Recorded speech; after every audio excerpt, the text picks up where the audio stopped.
दिल्ली की सियासत से जुड़ा कथित शराब घोटाला एक बार फिर सुर्खियों में है। जिस मामले में निचली अदालत ने केजरीवाल और सिसोदिया को राहत दी थी, उसी फैसले पर अब हाईकोर्ट ने सवाल खड़े कर दिए हैं। राजधानी की राजनीति, अदालत और जांच एजेंसियों के बीच चल रही इस बड़ी कानूनी लड़ाई ने फिर से एक नया मोड़ ले लिया है। दरअसल दिल्ली हाईकोर्ट ने दिल्ली की नई शराब नीति से जुड़े कथित घोटालों के मामले में एक अहम कदम उठाया है। हाईकोर्ट ने इस मामले में आरोप मुक्त किए गए सभी 20 लोगों को नोटिस जारी किया है। इनमें दिल्ली के पूर्व मुख्यमंत्री अरविंद केजरीवाल, पूर्व उप मुख्यमंत्री मनीष सिसोदिया और बीआरएस नेता के कविता जैसे बड़े नाम शामिल हैं।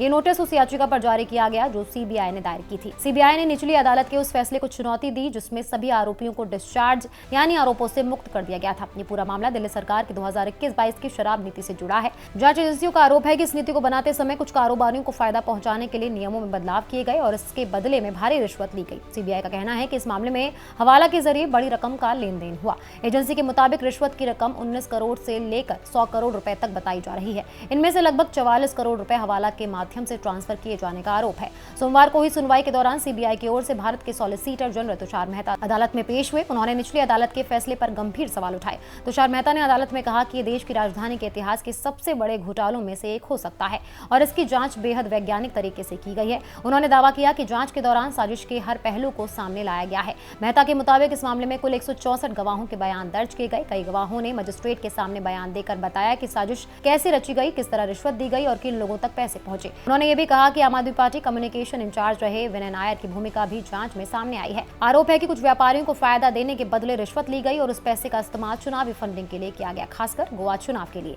सीबीआई ने अदालत में यह भी दावा किया कि उनके पास ईमेल और व्हाट्सएप चैट जैसे डिजिटल सबूत मौजूद हैं।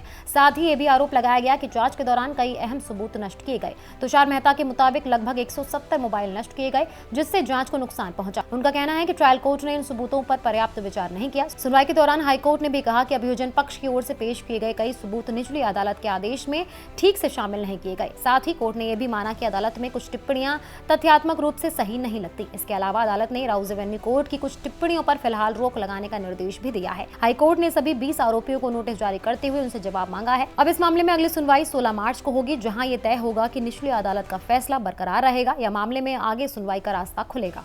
Subscribe now and press the bell icon. Never miss an update.